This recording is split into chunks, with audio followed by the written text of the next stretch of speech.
Hi everyone, my name is Tiago Rodrigues. I'm an OutSystems architect, and this is my third set of videos regarding OutSystems and GenAI capabilities. On the first video, I've talked a bit about fine-tuning. So how could we fine-tune a model? What was the goal of doing that fine-tuning process? And I showcased an application in OutSystems that converts any document to a format available to fine-tune a model. On my second video, I went a bit different on the topic, so I discussed about multi-agent systems. I compared a bit a model with an agent, AI agent, and I introduced this topic of multi-agent systems. And I finalized the video by showing how we could implement a multi-agent system, in this case an orchestration pattern. So I started with the orchestration pattern, and I've demoed an application, a ticket management system, to show how we could implement an orchestration pattern using OutSystems. And in this case, I use it through an event-driven architecture. So in this video, we are going to maintain ourselves in multi-agent systems, but we are going to talk of a different architect pattern. So for now, we will, just before going deep dive into this next pattern, I'm going to show you exactly the same scenario of the previous video, so the orchestration pattern, but this time using OutSystems workflows. And I got really interesting results with this and really good advantages in using workflows. So I think even myself, I became a fan of using workflows for multi-agent systems, but it's not always possible or it's not always feasible to use that, and we will go through that topic. But we will start by showing this the orchestration pattern using workflows. Next, we will, just before deep diving into the collaboration pattern, I will talk a bit more of something that I just did like a quick pick on the last video, that is the comparison and the pros and cons of using a single agent versus a multi-agent system.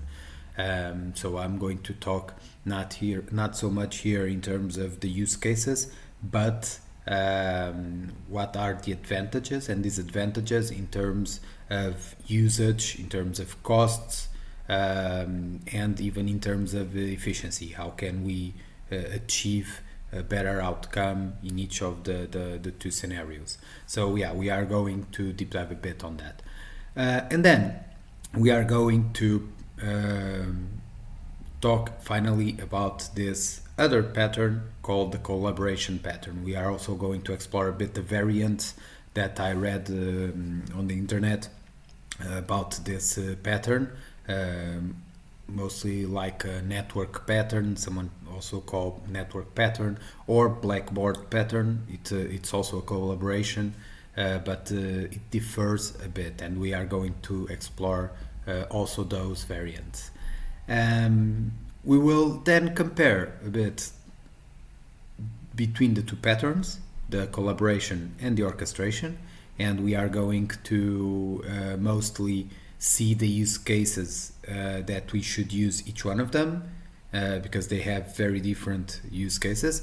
We are going to compare a bit with our daily lives, with our work that we do with colleagues, and how it represents the same patterns of collaboration and orchestration. And in the end, we are going to close this video showing an example of a collaboration pattern using, again, event-driven, and we will check the reason for that. So, okay, hope you like it.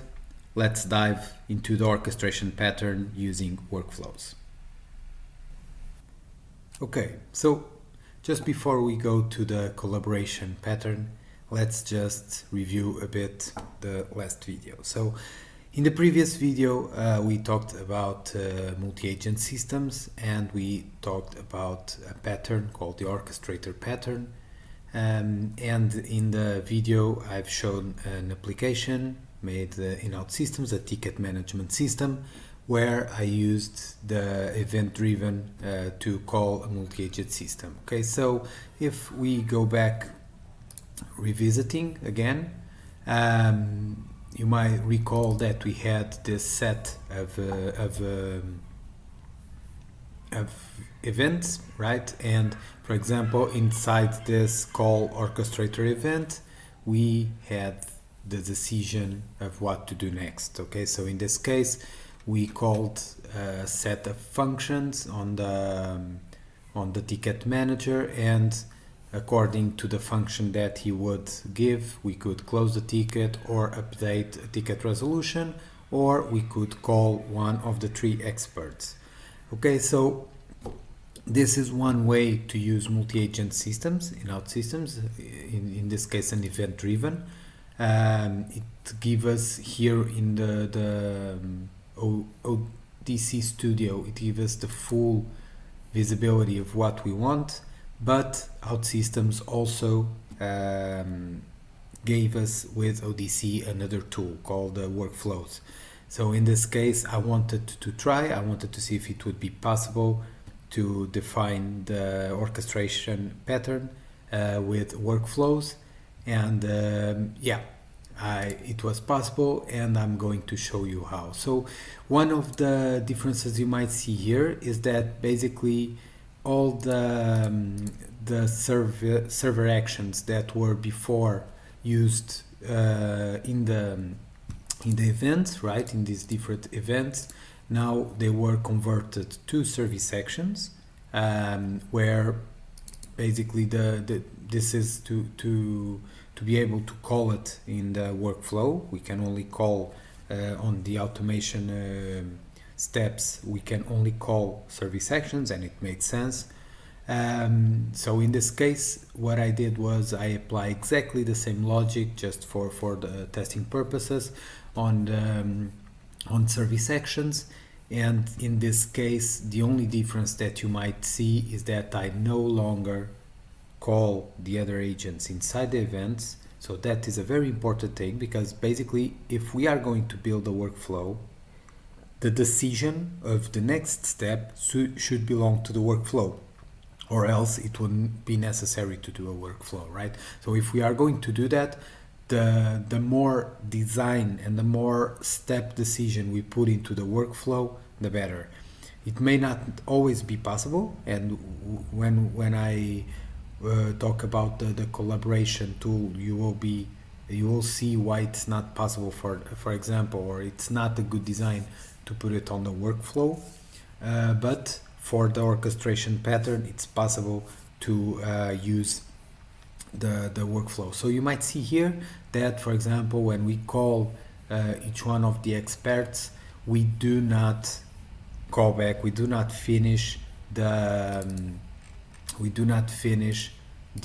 actions, the events, calling another one, as you might see here. So we have the orchestrator here that simply outputs the decision, right? It outputs the next step. The expert, in case of updating the ticket resolution, what should be the issues, find it, and the corrective actions. So you can see here that, for example, if you go to an expert, you can see the same thing. He only saves the context and he does not call back the orchestrator. So let's see how this works outside the ODC Studio. So if we go to the studio, okay, to the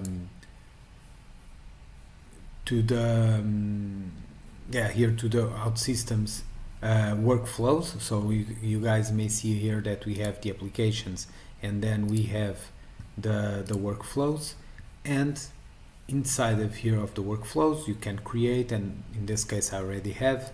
So going inside the orchestrator pattern, you can see here, for example, the instances that were made with it, and we will go afterwards visit this part.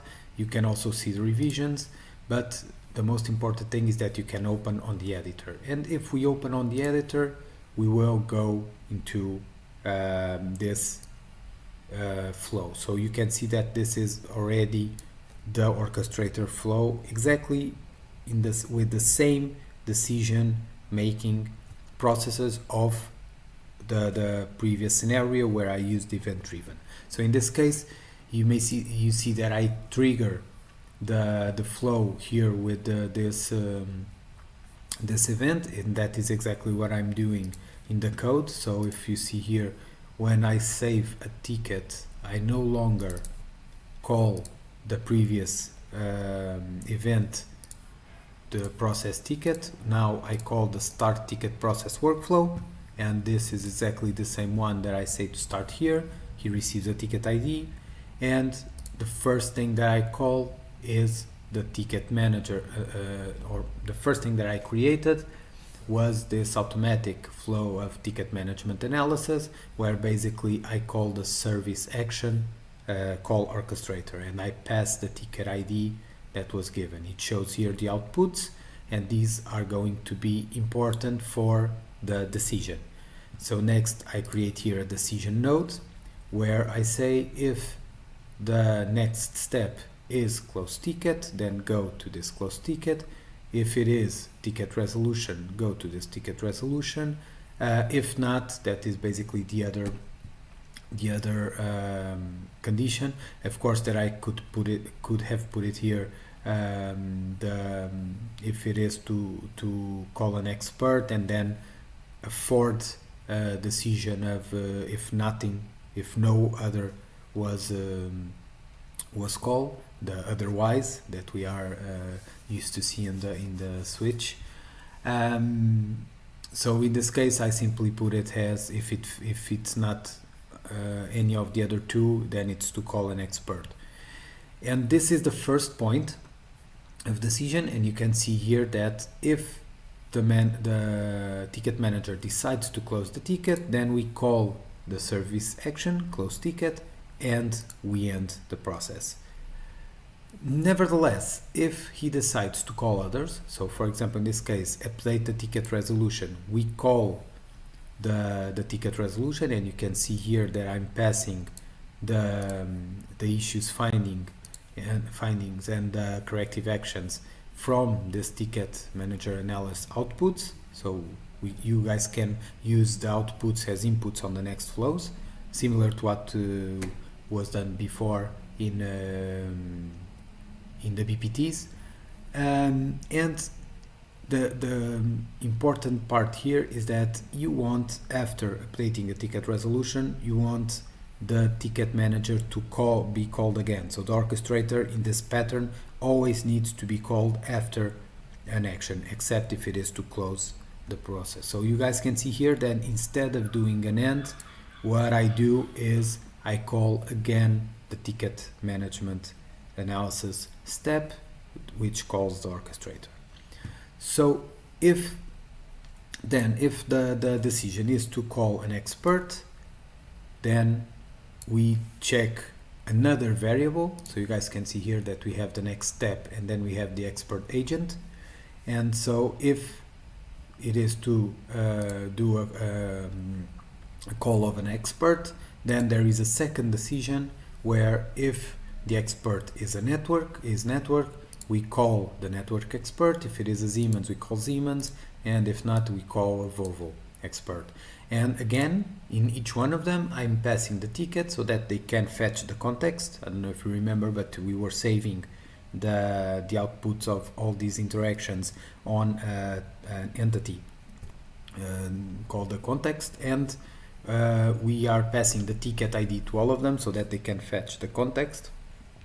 And after they generate and save in the context the outcome of it, we are again calling the orchestrator. So you might see here that in every step we take, we call back again to the orchestrator, because it's the orchestrator who decides the next step, including if it is to close the ticket. So you can see here that we have exactly the same flow that we did with the event-driven architecture. Now we have here with the workflows. So you can publish this and it becomes immediately available after the publish. So let's try here. So going here to the application, let me create a ticket, but let me just copy first one so that so that I don't need to do it again. So let me add a ticket. In this case, let's change this to the tools. The sensors indicate a high temperature of power transformer. Okay. So in this case, high temperature. Oh, already yes. Okay. So we have here. Let's save. And now he should start the flow. So one characteristic is that these workflows, they do work a little slower than an event-driven, because an event-driven doesn't have the amount of control under the hood that OutSystems puts on the workflows. But this could be good, because if we are not trying to find, or if we don't want to implement something that really needs to be very fast, we basically gain some other advantages in using the workflows, and we can see them here. So if we go back here to the portal and we visit the instances, you guys can see that we have here this second instance. Okay, this was the one that we just tried, and if I click here, we get this very cool flow where we can see basically the path that was taken until the close. And this is, I believe, one of the biggest advantage of using workflows instead of an event driven, is that you get much more control of what it happens. And in multi-agent systems, this is completely crucial. If there are different ways to control how the processes, how a multi-agent system instance is going with. One is logging, adding logging, and you can do this in event-driven architecture by creating your own logs, checking and creating visual elements on the screens to control that. But OutSystems with the workflows already has this built in. So we don't need to log, we don't need to worry about logging the steps and what did it happen, because we can go here to the instance and we can see the different steps. So we can see here that after this ticket management part, he decided to call an expert, and it was the Volvo expert. Then it was called again the ticket. The ticket was updated. The ticket manager was called again. He decided to update the ticket resolution. Then it went back again to the ticket manager, and he decided to close the ticket. So you can very easily here understand that he called a Volvo expert. Probably the Volvo expert gave an update. Because he gave an update, he updated the ticket status, the ticket resolution, and then he decided that it was okay. He had everything necessary to close the ticket. So most likely, if we go back here, yeah, we all already see that it is solved. Here was the cooling system of the generator was malfunctioning. This was the reason why we got a high temperature, and we have here precisely the Volvo analysis and the different calls. So it was the first time I tried to use workflows to create a multi-agent pattern, and yeah, I'm really happy with the findings that I got here. It was really simple to use this. It's just more having the correct mindset to develop a flow like this. You guys need to be careful that everything needs to be loosely coupled using service actions. So it means that each step needs to be independent of the following steps.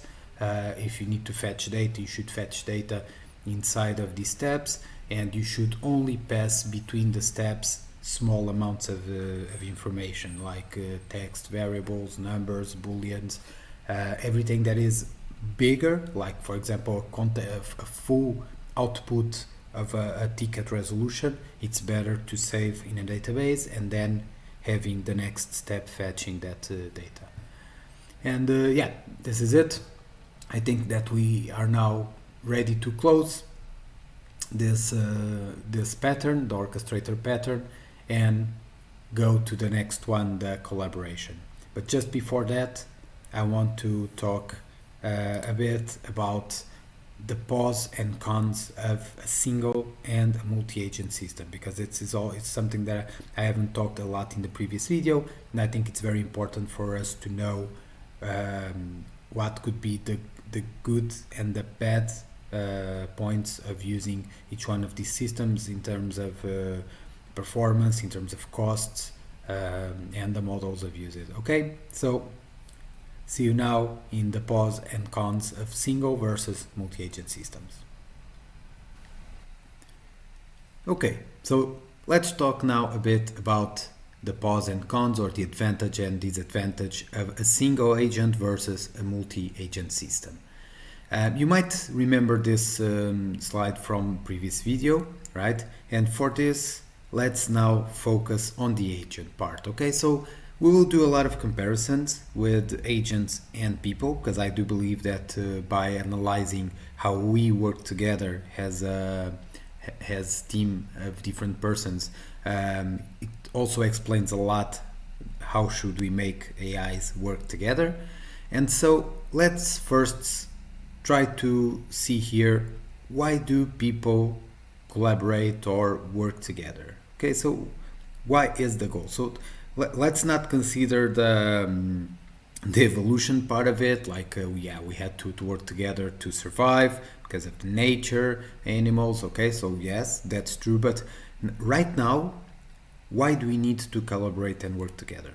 And most of the times we need it at least because of one of these reasons. So normally, when we are trying to do more complex tasks, we normally need a different set of skills. We need people that knows different things, and so we need them to work together to achieve a more complex task. Okay, but of course, you guys may say that one person can have different skills. So instead of having two people with two distinct skills, a project manager and a developer, we can have one person doing both project management and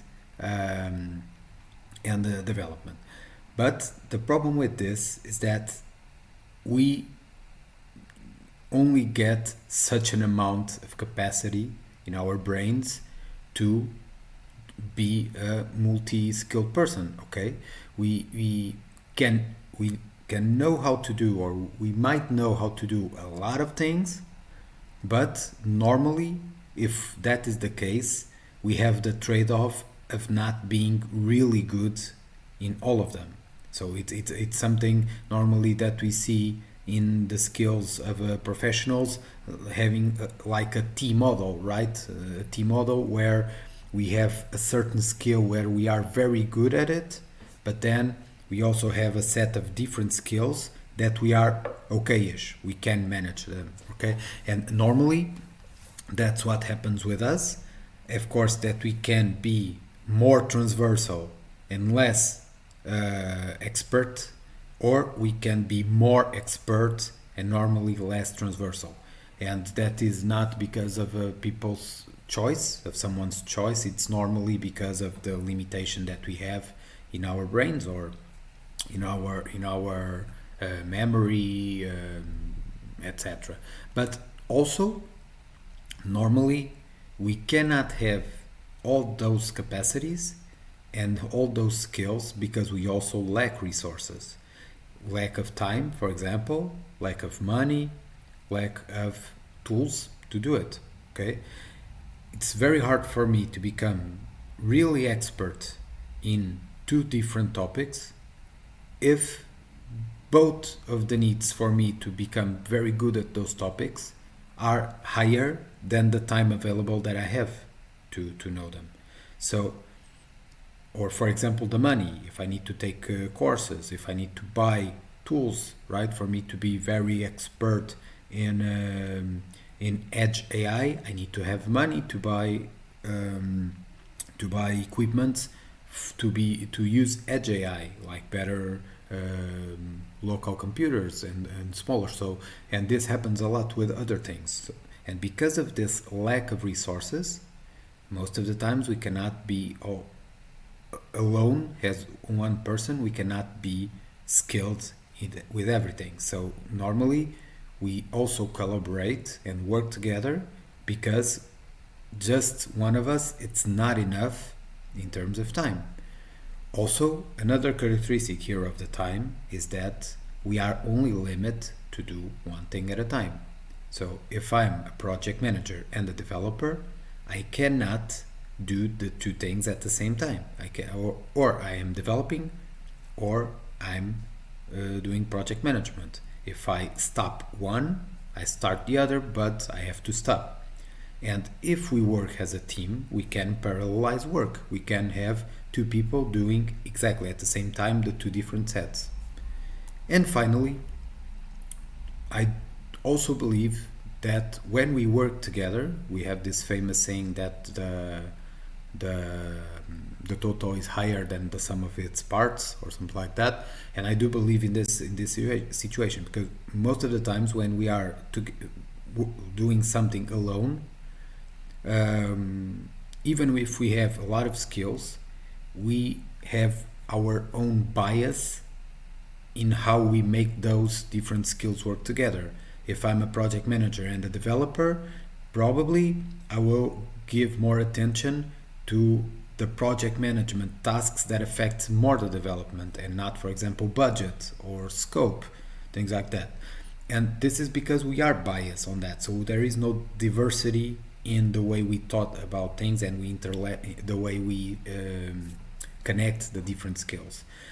But if we are using a team, a project manager, a developer, a tester, a business analyst, and so on, it is more likely than when we are working together, we are not just doing our tasks, but we are also discovering new things when we cross these tasks.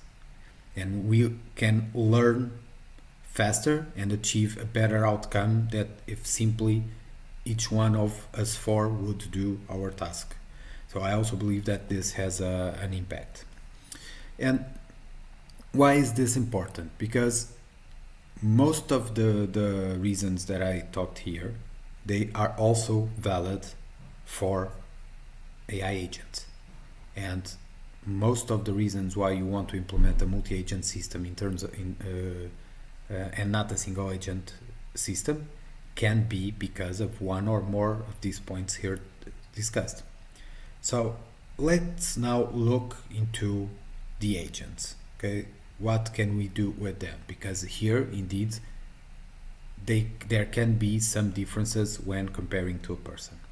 So let's look, for example, at GPT 01 or 01, sorry, the reasoning model, or even 4.0. Okay, let's look into those big modules, right? Normally, these modules, they were trained with very, very, very big data sets of the internet, a lot of knowledge, and they have a lot of neurons, so to say, a lot of connections inside the module. So it means that the module is very big, and it was trained with, imagine, all the knowledge of the internet. Not exactly, but let's assume it. So this means that we have a very big module with a lot of parameters, billions of parameters, which we can more or less imagine this as being like a crowd of people. Okay, so I'm not saying that ChatGPT is better than one person, but in terms of his capacity, he can be compared to a group of people. Because if you guys know a person that has all the knowledge of the internet, I would like to know that person. but it doesn't happen. And with ChatGPT, that happens. Okay. Yes, we can discuss other things that make us humans or not, but this is not what we are talking. We are just comparing the capacity of the module. And when we look into these type of modules, we might compare them to a crowd. Okay. So now imagine the exercise. Let's imagine that you want the help for this module to design you a logo, or you want the help of this module to make a study about artificial intelligence, for example. Now imagine that you need the help of these two tasks, and what you do in the world, instead of asking the help of someone or 2 or 3 people, you go to a crowd of 100 people and you say to at the same time to all those people and say, hey guys, I need to make a logo and I need your help. I want the logo to be this, that, with these colors, with this style. Or guys, I need to write a small article about artificial intelligence, and it has to have this or that. And imagine that you guys ask this to 1,000 people, right? What will happen is that, of course, that this is not directly comparable with AI, but we can make here similar considerations. What will happen is that most of the people will sit and wait for tomorrow, and the people that have that skill or are affected by that need, they will act upon. But you still got a lot of people sitting, waiting, just existing, just consuming. So this can be helpful if you indeed have very complex task that requires a lot of skills, a lot of steps, very complex, and you need real reasoning. That's why we have the 0-1. It's called the reasoning module. Sometimes it's handy to have this, for example, for the deep research. If you guys already tried the deep research on ChatGPT, this can be handy, but this consumes a lot of energy to execute, because it's very big. It has a lot of parameters and all of them are used. So even if they have lower impact, lower weight on it, they are used. So sometimes if we just want a logo or a small article, maybe we don't need to have such a big module with such a big crowd with all the knowledge of the world. And sorry, just going here back a bit, this is what normally, and probably you guys already heard about it, this is what normally it's called as a general AI. General AI, it's an AI that was trained to have general knowledge about everything. Okay, and normally they are big in terms of size. They need more energy to be more performant, because if they use the same capacity of the smaller modules, they would take more time. So they normally use more computational power to perform the tasks. But this is what is called the general AI. Now, again, if we want to do a logo or if we want to do a smaller task, why don't we simply consider having smaller modules? Okay, and when we say smaller modules, we might be talking about modules that are small but still they are powerful. They can have some general capacity, or we can even be talking about very small modules with just thousands or small millions of parameters, very target for a specific task. Okay, and this is on opposite of the general AI. This is what is called the narrow AI. Okay, so normally narrow AI are smaller modules, more economic, that are trained to perform specific tasks. So they do perform better those tasks that they were trained for. They are not so good for general purpose. So these are normally the two differences in terms of purpose of agents. So we are talking about narrow AI versus general AI. And please be careful that narrow AI and general AI are not the same thing of weak AI versus strong AI. You might have heard the two of them, or the four terms here, but they do not represent the same thing. Because the narrow AI and the general AI, we are talking more in terms of the capacity of a module to deliver the value, if it's narrow to specific tasks, or if it is general for a general purpose. Weak AI and strong AI, we are more talking about how close it can be related to being, a live being. So normally strong AI, it's very connected with consciousness, self-awareness, being alive, so to say. So normally strong AI, it's a module that it's not static in the way that we ask him something, he wakes up, performs the task, and then goes to sleep. So normally strong AI, it's more related to how close it is to a live being, to being alive. And weak AI, it's what we have basically nowadays in all the products we use normally. ChatGPT, smaller modules and bigger modules, they normally are all weak AI. Okay, so they are different things. We should not confuse them. Nevertheless, I'm going to put here a resource, because I've found a video on YouTube that explains it's the philosophy of AI, and it explains these different terms to get to know better. So we have this, okay? We have narrow AIs and we have general AIs. And why did I brought this up? Because normally, or the more we advance to the future and to precision, normally we are associating single agent complex tasks with general AI agents. Okay, so imagine that we have a complex task for both situations. Okay, so we are not talking about very simple tasks. We are talking with some complex tasks. If we have a single agent, this single agent needs to be a more general AI. If we have a multi-agent system, normally we can have more narrow AIs, agents working together, because again we are breaking down a complex system into smaller simple tasks, and because of that we can train each or configure each agent to be good at that specific task.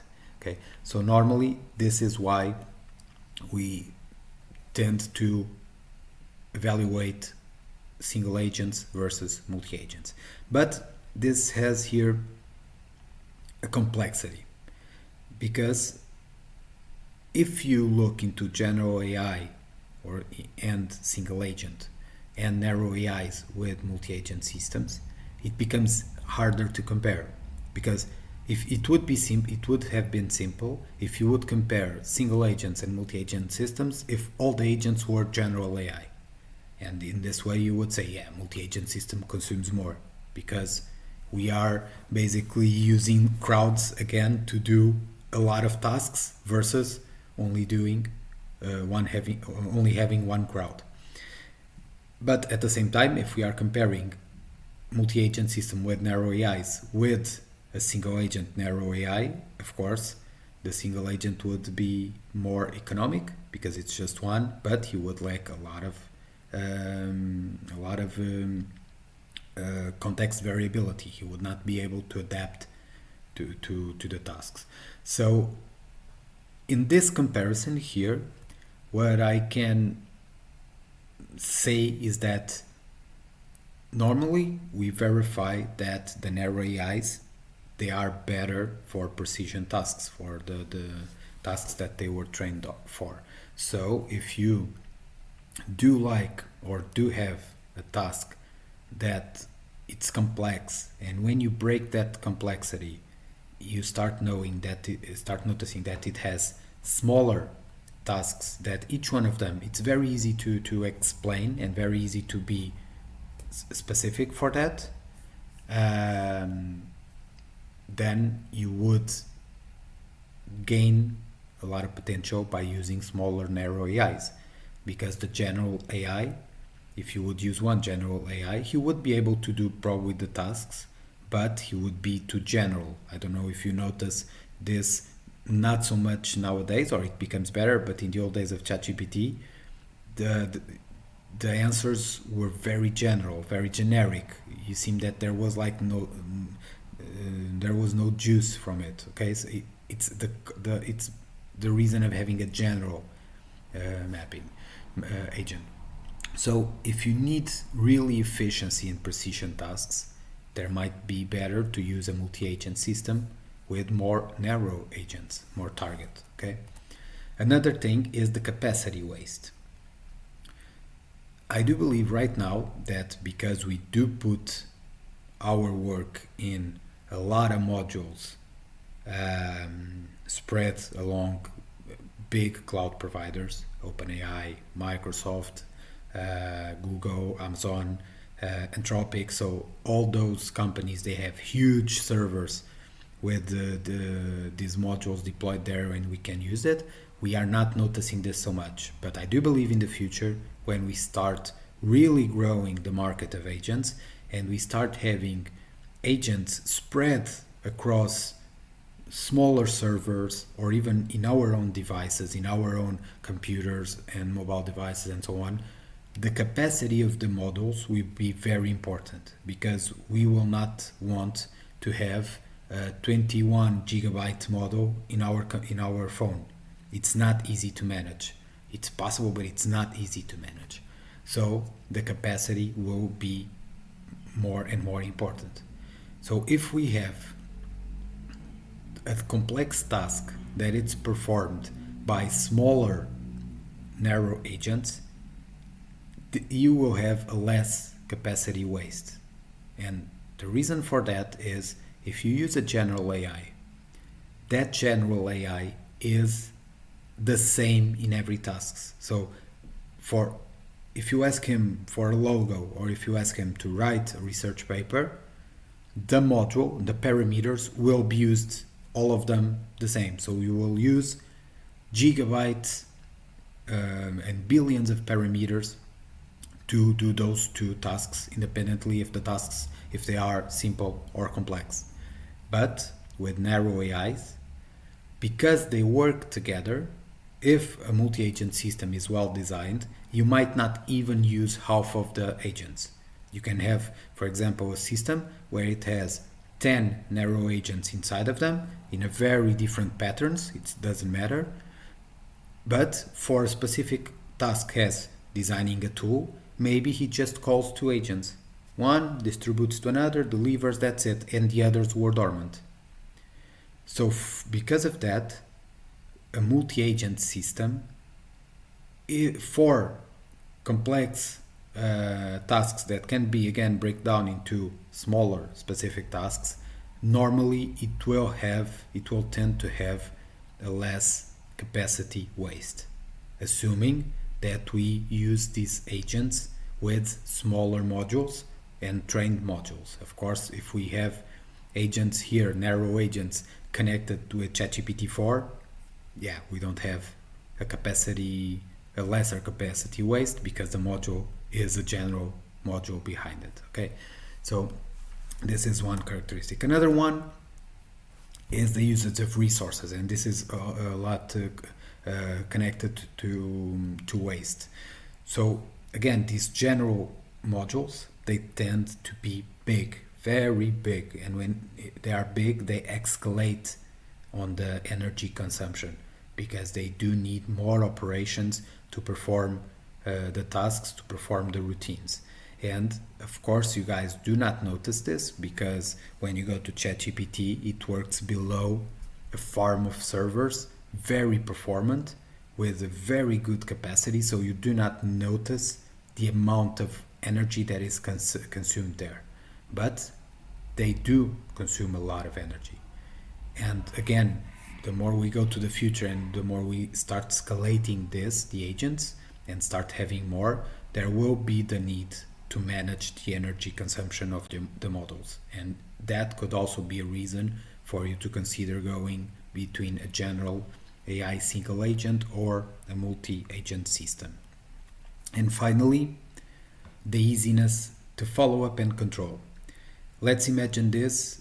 Imagine that you have one employee that he is really good doing a complete project on his head. So you ask him, and he can project manager, he can develop, test, write things, and he works a lot. Let's even consider that he works 16 hours a day. So let's not impose here a resource limitation. So let's assume that this person on his head, he can do everything. So he can work a lot in his head and do at the same time that he's developing, he's thinking how to test and how to manage the budget and the resources, etc., etc., etc. If you want to follow up his work, it is way harder for you to know what he is doing, what each of his skills did what. So what did this person project management did, what this person developer did. So it's much harder for you to follow up his head because it's one person with everything inside it. Unless he is also very good writing, logging everything that he does, and he puts in a way for us to understand, it's hard to know what he is doing. But if you have a team and you are close to this team, it's easier. I'm not saying that it solves the problems, because you always need to be a good manager here, but it's easier when working with a team. It's easier to know the different steps that were taken. It's easier for you to check the outcome of the project manager, that he did the weekly status report, and here it is. It's easy for you to check the developer and see that he developed this, or he has this ready, or the tester that he is doing tests. So with a team, it's more easy to follow what they are doing. And you have the example on the previous application that I showed you guys, the orchestration pattern using workflows, right? The fact that we have OutSystems doing the flow of the instances, we can follow up better what happened, right? So it becomes more easy to follow up and to control the different steps. So this is basically the considerations you guys need to have when thinking of a single agent system or multi-agent systems, because normally if you want to solve complex tasks and you are considering the two of them, normally it will mean that you are considering between a general AI agent and a team of narrow AI agents. And it's important to look at these considerations, because if we are developing projects that we want them to be here in the next 5 years, in the next 10 years, we should also look into the scalability of AI that we are going to have. We also, let me just show you here one interesting thing, and give me just a second, I'll be right back. Okay, here I am. So this is a ebook that I found on LinkedIn. This company, we Aviate, they develop here several products, and they have a lot of products related with AI. I did not explore the company, but they have built this agentic architecture ebook.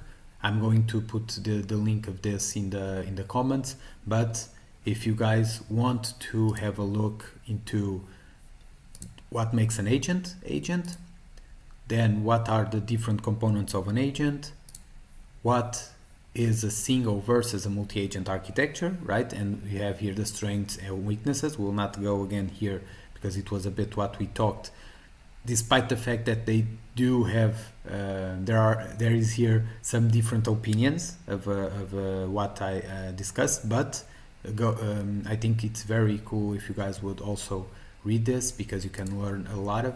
And we also have here the different patterns that they propose, and you might see here, for example, they don't have the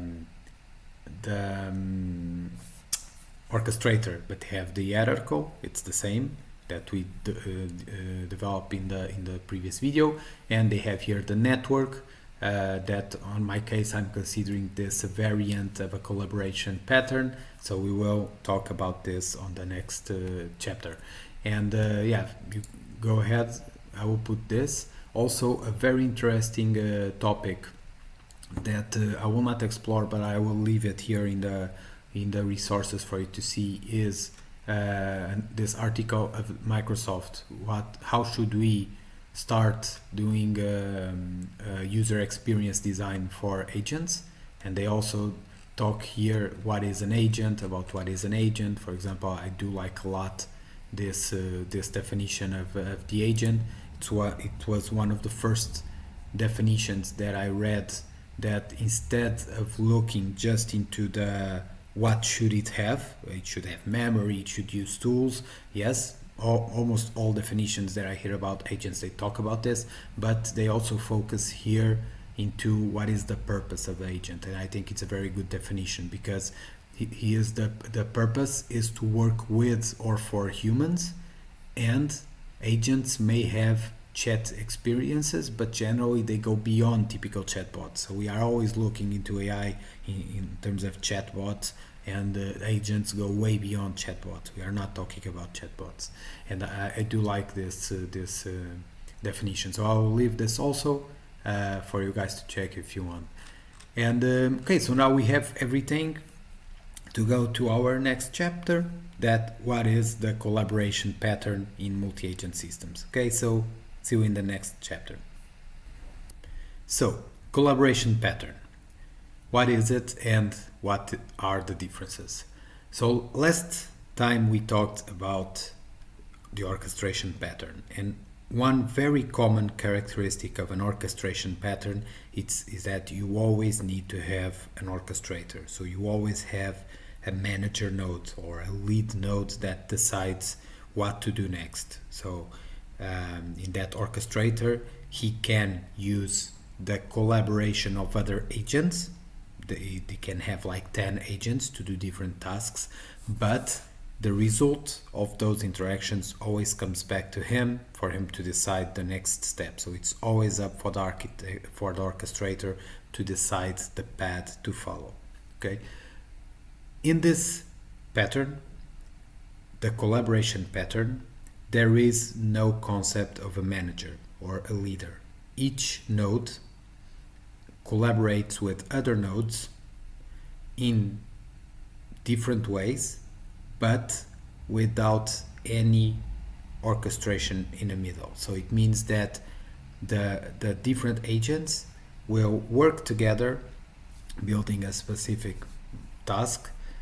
They can work in different ways, but there is no task or no agent above them to tell them who should do what next. So it is up for the collaboration method, the way it is built, to say how the agents will work with each other. And there isn't just one collaboration pattern. You can have very small changes inside of them. Let's talk a bit about it.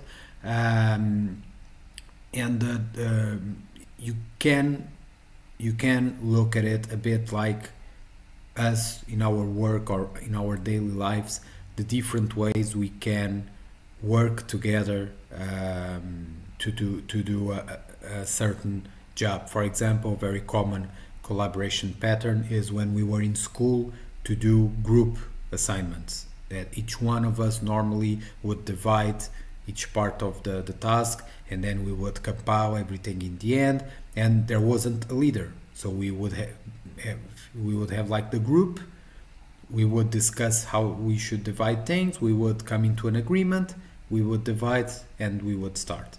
And the collaboration pattern, it represents a bit like this.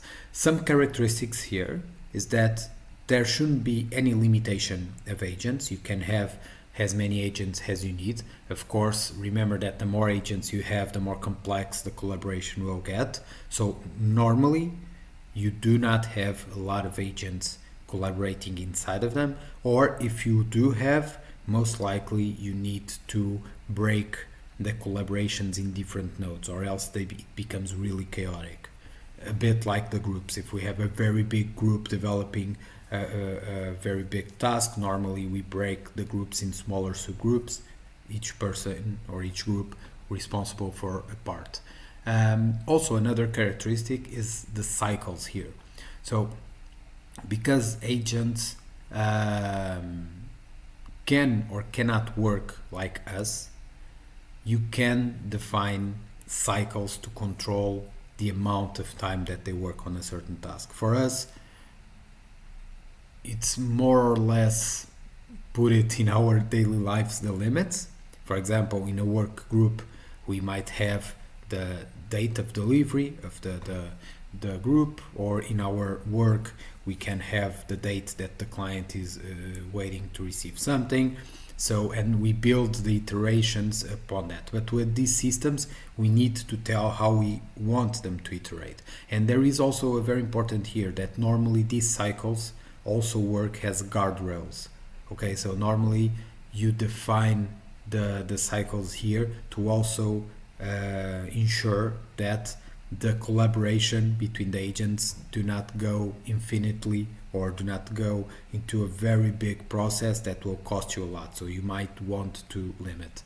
Okay, so you might have cycles, for example, where you say, hey, you guys give me what you need to give me, that's it. And then you can run another iteration, give me again, based on this feedback, do a second run, based on this feedback, do a third run, and that's it. 3 runs, it's what I want. Or you can specify that each agent, the moment that he has something completed, he puts somewhere and fetches other information from other agents until a certain control of time. For example, each agent do 3 times putting an information and fetching the result of the colleagues of the other agents. So there are different ways where you can design it. And these are the 2 main characteristics of the parameters of this collaboration pattern. And as I said, you might have here different ways of defining different sub patterns of this one, because you might see that when we are working together in different jobs, also the way we handle the outcomes of each one of us may vary.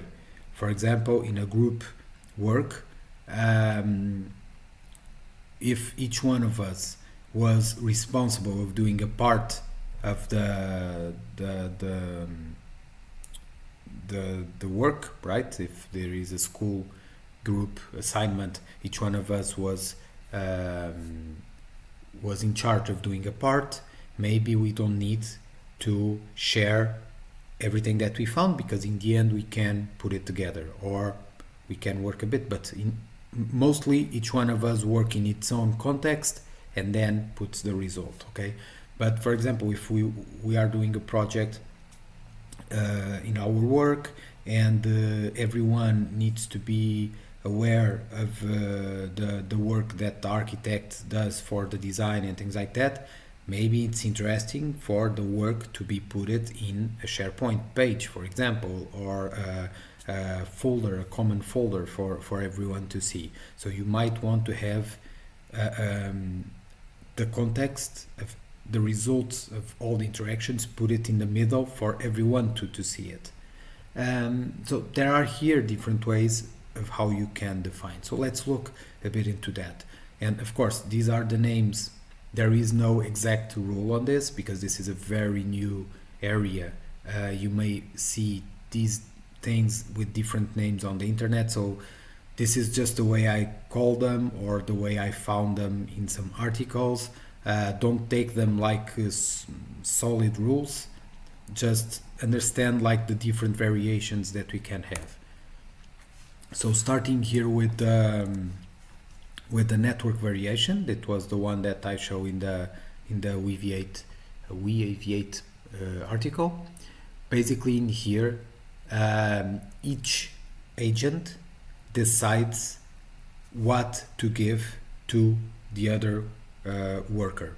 So in this case, it doesn't mean that all the agents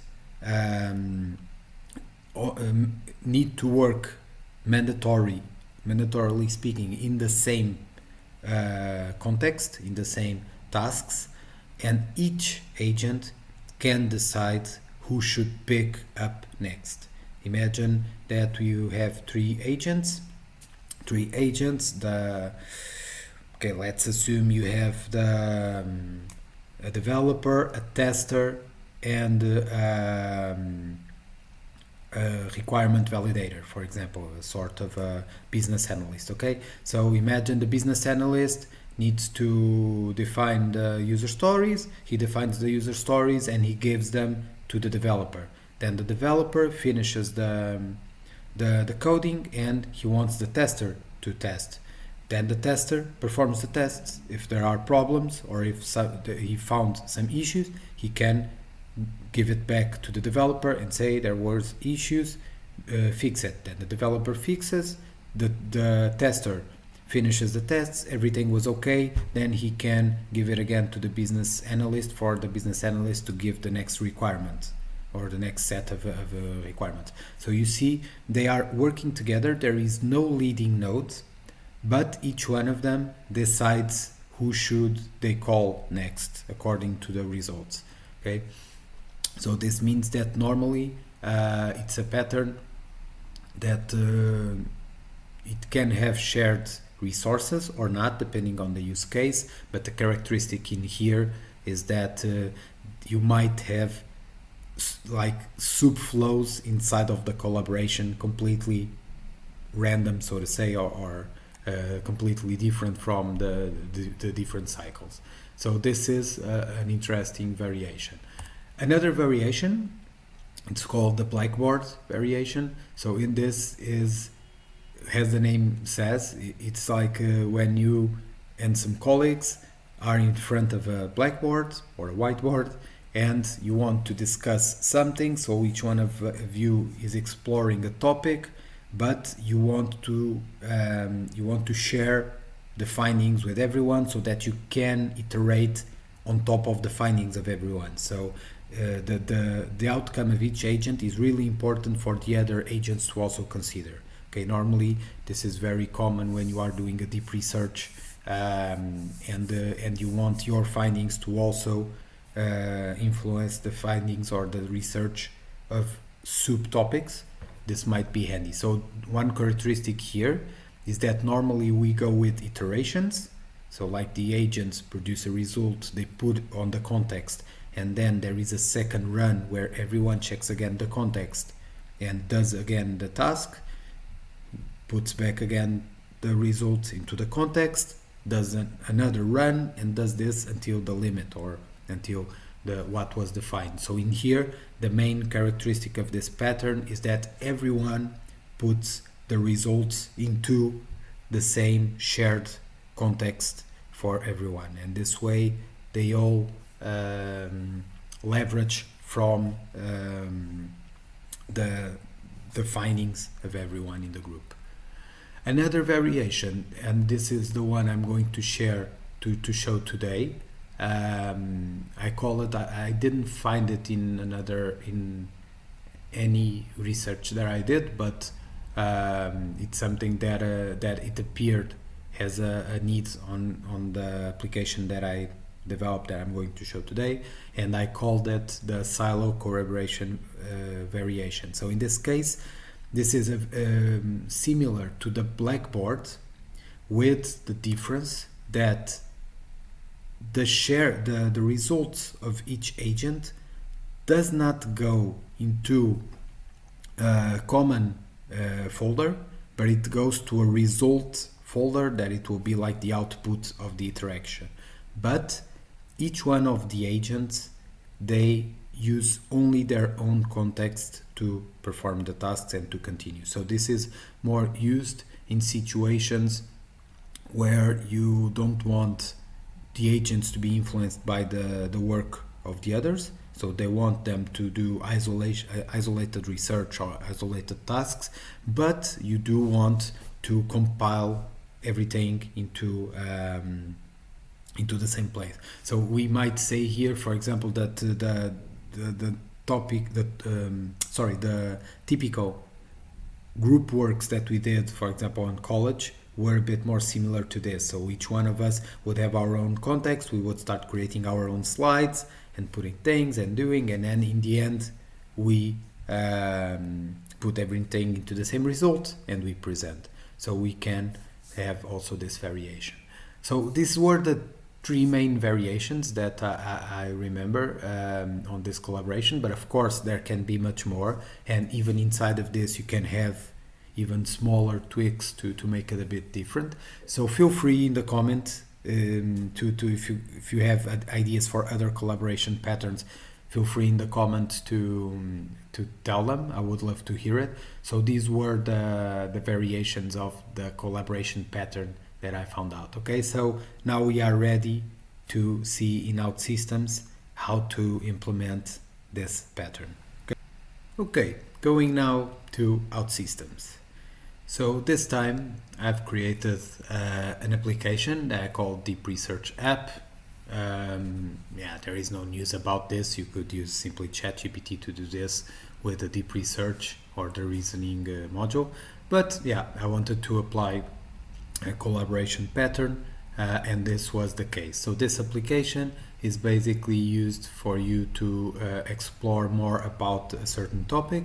So basically when you create a search, for example here, tell me everything I need to know about building a Portuguese cuisine, and what he does is basically he creates agents that he believes that they are suited to research about the topic, and then he asks each one of them to perform a research, and he condenses everything. So yeah, it's not the most pretty one, but yeah, we can see here that there is the chief AI, wine AI, nutrition, culture, sustainability, travel, and so each one of them gave like a set of research topics for the Portuguese cuisine, and basically I can see all here the results of all the agent researchers. So it's a very simple application. Okay, so let's imagine that I want to go here and I want to add a resource, a research, and I already have here one copied. So I want to know how I can improve my skills in snowboard so that I can follow up better my colleagues the next time we go on winter sports. So yeah, you probably are guessing that I'm living right now in the Netherlands and I'm not a Dutch. So this is something that I need. And so I put it here, I save it, and the moment I save, he starts doing the process. So what is he doing? Going here, the first thing you might notice is that I'm not using workflows, so I'm only using an event-driven. So the first thing is when I save a research, he triggers this event of creating specialists. So basically what I say is I call a generic model and I say, hey, I want to know more about this, give me a list of agents to create. So this part is not part of the collaboration pattern per se, but it's what I need to create dynamically the agents so that they can then collaborate. So this is the first part. It's not a collaboration pattern, but it's the setup of the team, so to say. So you can see here that I'm calling the module, and I'm saying that I want to create an AI team of AIs to search about a specific topic, and for each one of the specialists, tell me his name, his role, and a set of instructions of how they should do the research. Then I create a function. We already went through on the last video, but we are going to deep dive a bit more on this because it's an important thing. I specify that I want a list of agents with that structure. So let's first, we'll not go into this. Let's first continue the process just for you guys to know the complete workflow, but we will need to go back to this. Okay, so the module, imagine that it gives the list of agents. So what I do is I deserialize the list. I basically assign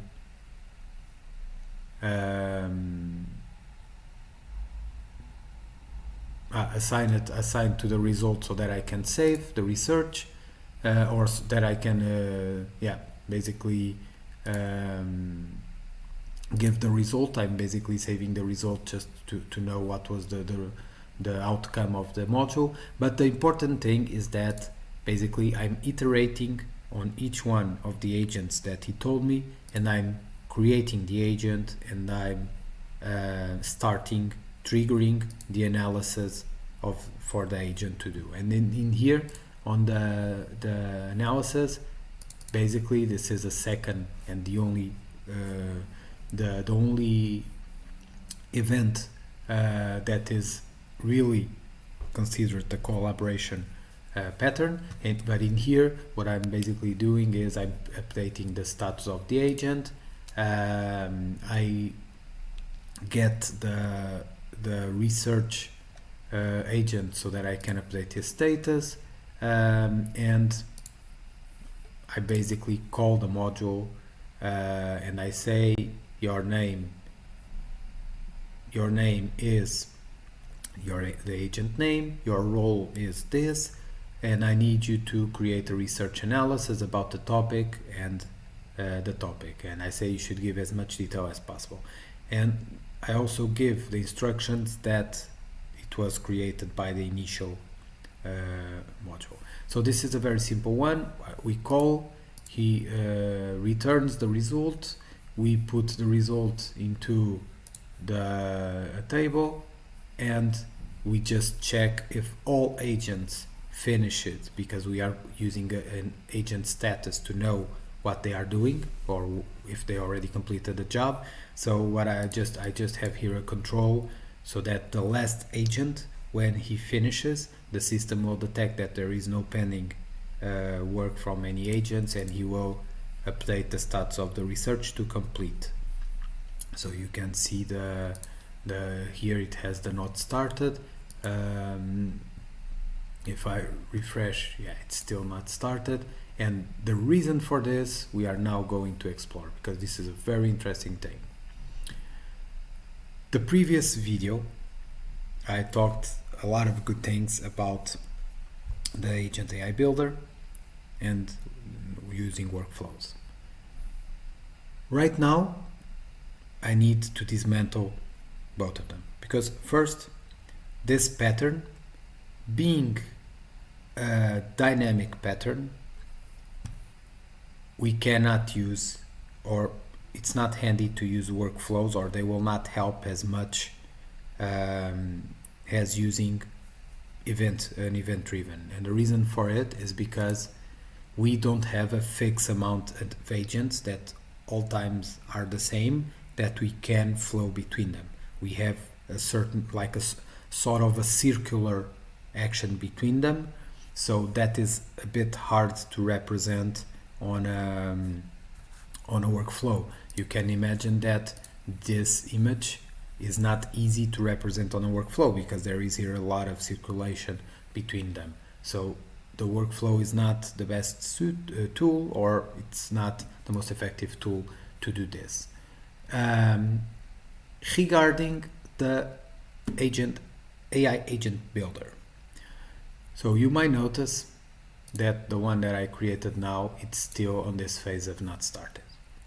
And it's not supposed to be like this.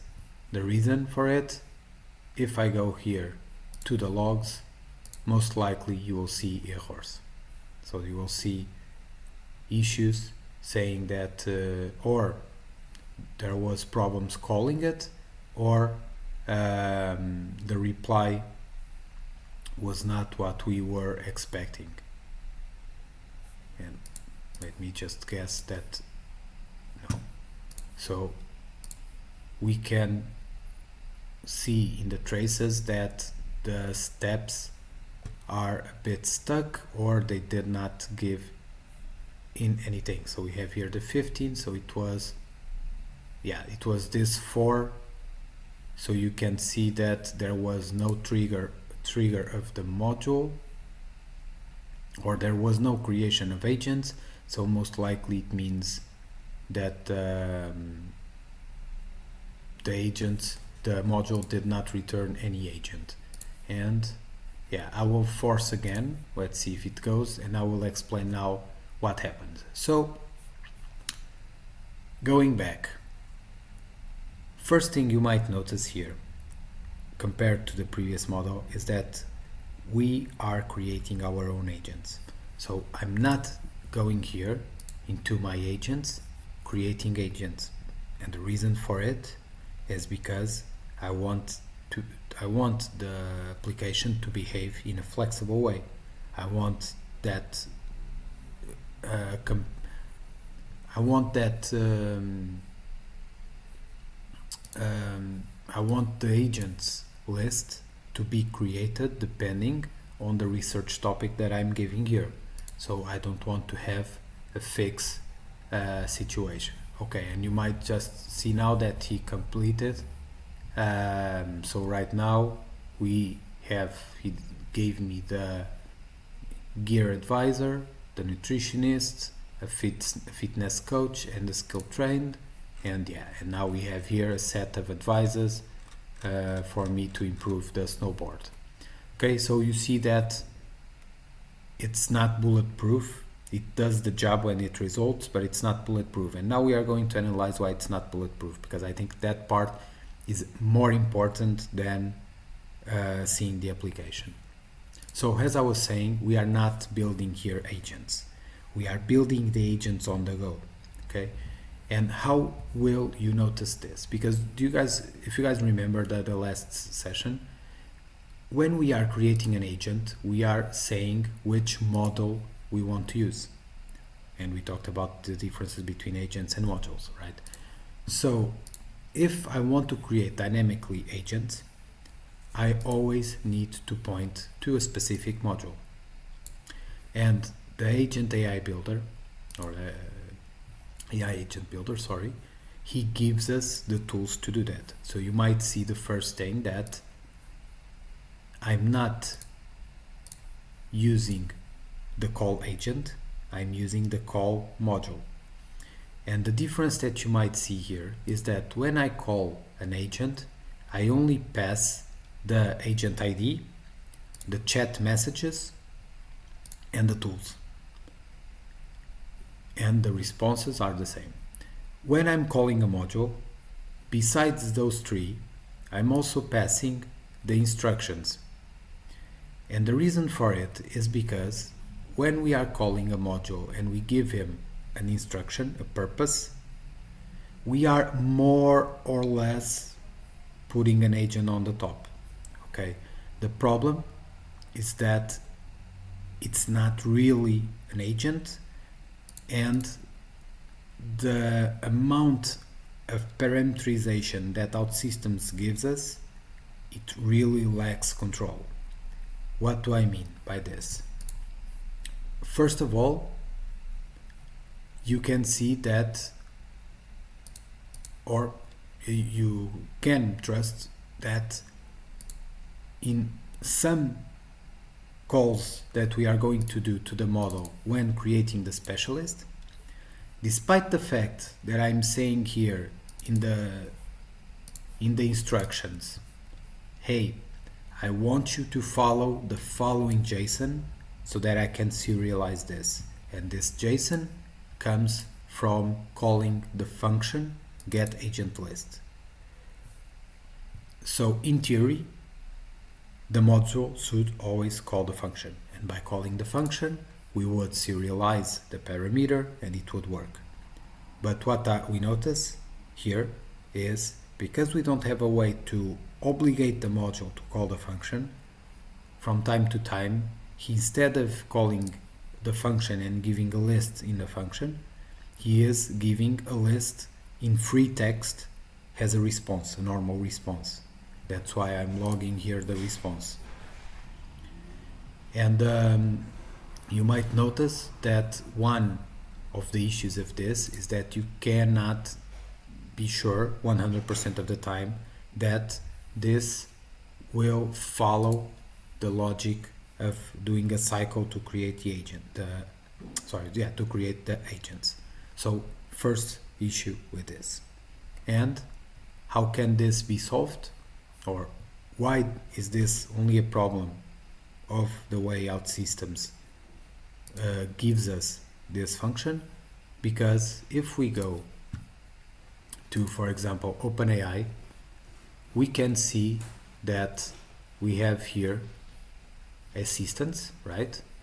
And one of the characteristics when we create and when we configure an assistant is that we can say what type of response we want from him. We can say if we want a free text, we can say if we want a JSON object and he will always give a valid JSON, or we can even specify the schema of what we want. And when we say a schema, we need to define the schema of how we want him to reply. So we can force a module to call a certain function or to reply to a certain format. OutSystems, the way it served us, the service action, does not allow to do that. And the only way for you guys to go through this and to have a bulletproof system is if you build your own connector to OpenAI or Azure OpenAI, for example, and you create the APIs to post assistants and to create the assistants, and then you can parameterize everything you want to configure. So it's possible to do that. In O11 I did that because there was no Agent AI builder, and it gives you more control. Okay, so now we can go to the next point. What is the second issue? So we just saw that we cannot obligate a module to use a function using the AI agent builder service actions. And similar to this, there are also limitations of how we design functions. You may see here that when we are giving tools or functions to the module, OutSystems says that we need to comply with this. So we need to give a name of the function, the description, when to call it and why, and a set of parameters. You can see that we have 10 parameters hard-coded. And then when we open the parameters, you may see that we have a description and an enumerate. That's the only thing we have. And the reason for this is because OutSystems is a strongly typed, it works only with strongly typed variables. It means that it cannot adapt to customized JSONs. And so this means that the team that developed the AI agent builder, they had to find a way to make this fix. And the way they did it was seeing what was the minimum attributes necessary for a parameter, and they said, okay, it's very hard to have more than 10 parameters in a function, so let's put 10 parameters. But in reality, this is not the way how functions should be declared. The way they should be declared is this way. So this is an example of a system that I have that his job is to perform data mapping between attributes and entities. And the way I do this is by having functions. Okay, so these functions are the same thing of the tools that you see on OutSystems, but in here I'm going directly to OpenAI. And for example, I have here a function called getEntityMapping. So if I click here, I can see this. And this is a protocol, an OpenAPI protocol of how we specify the JSON that we want to result from a function. So this way, as you can see here, this is the definition of how the module, or this is a definition of the JSON that the module should reply to this function. Okay, so what I'm saying here, let's go, I'm saying that the name of this function is getEntityMapping. The description is mapping the source entities with target entities. This part doesn't matter, but then I go inside parameters, okay, like in OutSystems. So we have here parameters, but a funny thing starts to occur.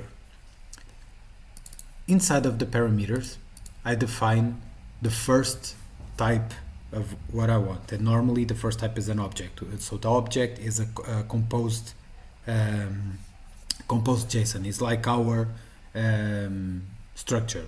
It's a structure that can be inside have different attributes and can even have other structures, right? So in here, an object is the same thing of structure.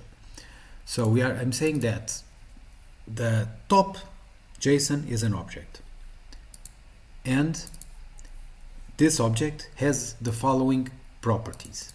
It has an entity map list. So if you guys notice, this is the name of the attribute, and the name of the attribute is flexible. I'm not saying here attribute 1 like OutSystems uses. I'm already saying the name of this attribute. So it means that the JSON that will return, it will have an attribute with this name. And what I'm saying more, I'm saying that this parameter is of type array. It's a list, and his items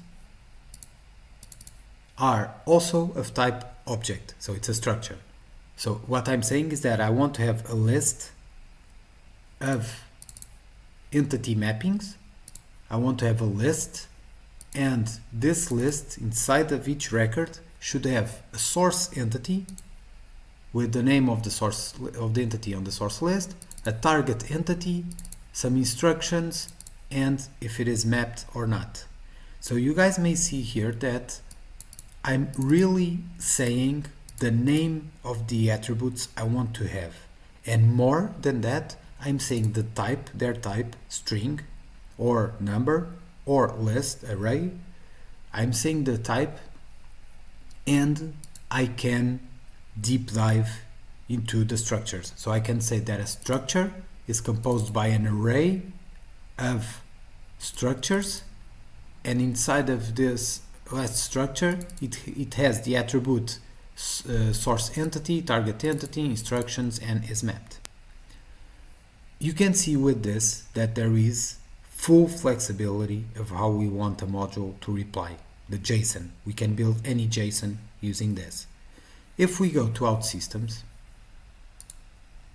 basically the way this is designed, we don't have the same flexibility, because we will always have the first parameter naming parameter 1, the second parameter calling parameter 2. The outcome will always be a string. The only thing you can give is an enumerate to say, okay, from the string you can pick these values if you want to do, for example, status or for example call an expert like the last one. So you might see the limitations that exist here. For example, I cannot force the module to give a list, has a parameter 1 to give me a list of a certain structure. I cannot force him to do this. I can try to tell him, like I say here. So if you guys see, here in the instructions, in the parameter 1, in the description, I say use this following JSON, and I put here the JSON, but I'm not forcing him to do this. He can very well simply reply with text, fluent text, saying the first agent should be called this and role, and because he does not follow the JSON format, when it reaches this part, it will break. So this is a very big limitation of using functions with the AI agent builder. Again, how could you guys solve this? By building your own APIs. The interesting part here is, you may say, oh, but if you are defining a fixed way for a JSON, you could create here the same structure, right? You could here create the same structure, and then you just need to map the result of the API with the structure. And yes, that results. It only results if you do not force a structure in the API, and you simply deserialize it after. Because the moment that you have an API on OutSystems, you also need to define the structure in a fixed way. So the fact that OutSystems works with strong type structures, it does not allow you to have the flexibility of building very different functions. And the most difficult part is not to get the result from it, because when you get the result, you can serialize to the result that you want to give, to the data type you want to give. So you can do that. The difficulty here is when you are creating an agent or a module and you want to define the functions that you want him to comply.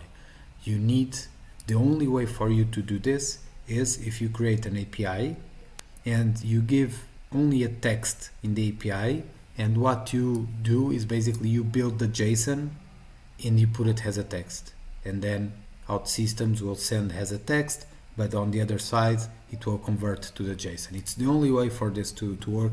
It's really hard. So yeah, if I would have a feedback to tell for OutSystems regarding this, is if you guys really want to invest on AI agents and building and using functions, you really need to find a way to go around the strongly typed structures. You need to find a way to have flexible structures that receive a JSON as a text, but we can break that, because right now if you create a text parameter when indeed is a structure, it will give an error. So OutSystems should allow us to have flexible text parameters. So yeah, these are the two very important limitations of AI agent builder. Okay, and as you guys could see, it affected the outcome of this, because basically you can see that this takes like 50 seconds to do the process, and in reality it took a lot of minutes, and I need to do it a second time because he tried 3 times the event, it gave an error or it didn't give anything, and I had to force to continue until it worked. But yeah, we discussed about the limitations of OutSystems. I think it's very important also to know that. If you guys want to know how to build the APIs and how to use the APIs, I can do a video showing the examples I did using O11. So let me know in the comments. So right now let's go back again to the application just to see the collaboration pattern working. So you guys saw that what he did was, in this case, he created 4 agents, and then each agent was asked to do the research and to put the result into a place. So you can see that we used this variation here where each agent has its own context. He did the research, and then after doing the research he put it in the result. Okay, so how can we see that? Because I've created this research result, and we can see the result of each agent,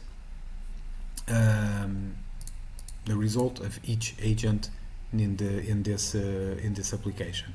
And of course, because OutSystems doesn't like when we say bad things about it, he's taking time giving this, because the results are also big, of course. But yeah, you can see here that by each agent we have here the result. So the module here, it's very simple. I basically create an entity where I put the agent names, the role, the instruction, and with this I'm able to manage the research with these 4 entities.